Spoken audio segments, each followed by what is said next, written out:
ऑस्ट्रेलियामध्ये लहान पोरांना फोन दिल्यास तुमच्यावर जेल होऊ शकते. सविस्तर सांगतो.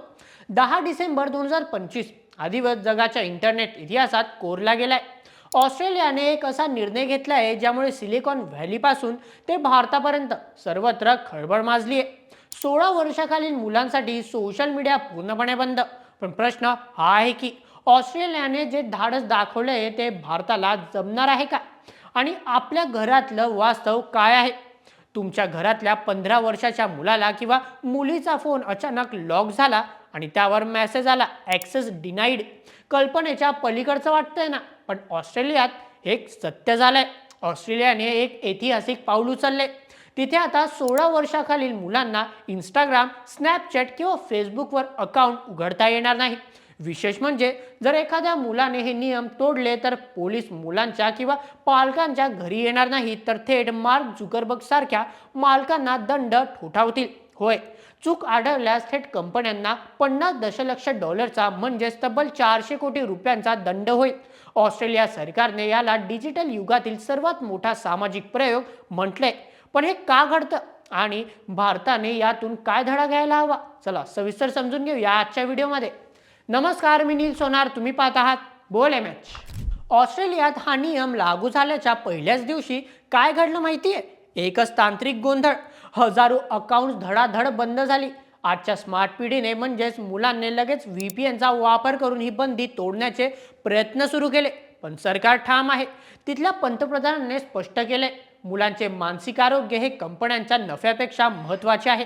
तिथे मुलांमध्ये नैराश्य आणि आत्महत्येचे प्रमाण इतकं वाढलं होतं की सरकारला हा कठोर निर्णय घ्यावा लागला. पण मंडळी, आता जरा आपल्या देशाकडे म्हणजेच भारताकडे वळूया. तुम्हाला वाटत असेल आपली स्थिती बरी आहे, तर हे पुढचे आकडे तुमची झोप उडवतील. भारतात डिजिटल व्यसन हे एखाद्या साथीच्या रोगासारखे पसरले आहे. आणि हे मी नाही तर आकडेवारी सांगते. धक्कादायक वास्तव क्रमांक 1.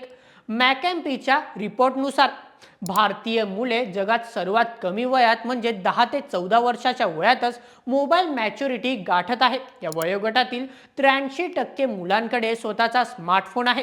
जागतिक सरासरीपेक्षा हे प्रमाण खूप जास्त आहे. म्हणजेच हे धक्कादायक आहे. त्यानंतर क्रमांक 2. Cyber bullying. ऑनलाईन छळाच्या बाबतीत भारतीय मुले जगाच्या आघाडीवर आहेत. तब्बल 22% भारतीय मुलांना ऑनलाईन छळाचा सामना करावा लागतोय.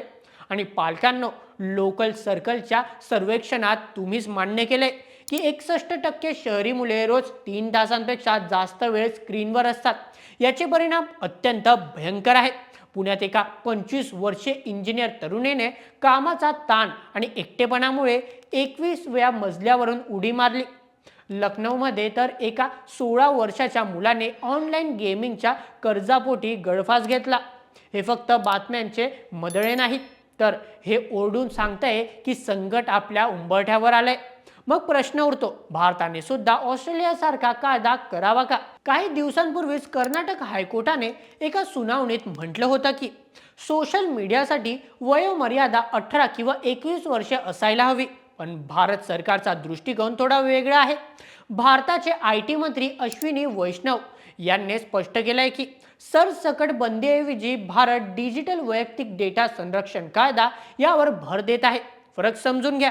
ऑस्ट्रेलियाने दरवाजे बंद केले आहेत, तर भारत दारावर पालकांचा पहारा बसवण्याचा प्रयत्न करत आहे. भारताच्या कायद्यानुसार 18 वर्षाखालील मुलांचा डेटा वापरण्याआधी कंपन्यांना व्हेरिफायबल पॅरेंटल कन्सल्ट म्हणजेच पालकांची पडताळलेली संमती घ्यावी लागेल. आणि सर्वात महत्त्वाचं म्हणजे मुलांना ट्रॅक करणे किंवा त्यांना टार्गेट जाहिराती दाखवणे यावर पूर्ण बंदी असेल. मित्रांनो, ऑस्ट्रेलियाचा हा प्रयोग यशस्वी होतो की नाही हे काळच ठरवेल. पण भारतातल्या पालकांसाठी हा एक वेक अप कॉल आहे. तज्ज्ञांचं म्हणणं एकच आहे, केवळ कायद्याने प्रश्न सुटणार नाही.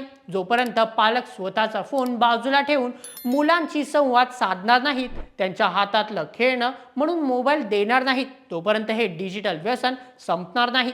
ऑस्ट्रेलियाने जगाला वाट दाखवली आहे की नाही यावर मतभेद असू शकतो, पण त्यांनी जगाला विचार करायला नक्कीच भाग पाडले.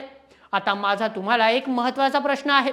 तुम्हाला काय वाटतं, भारताने सुद्धा ऑस्ट्रेलियासारखी सोशल मीडियावर कडक बंदी आणावी की पालकांच्या संमतीचा भारताचा मार्ग योग्य आहे? तुमचं मत कमेंट्समध्ये आम्हाला नक्की कळवा आणि अशाच व्हिडिओसाठी सबस्क्राईब करा बोल्ड MH आपल्या यूट्यूब चॅनलला. धन्यवाद.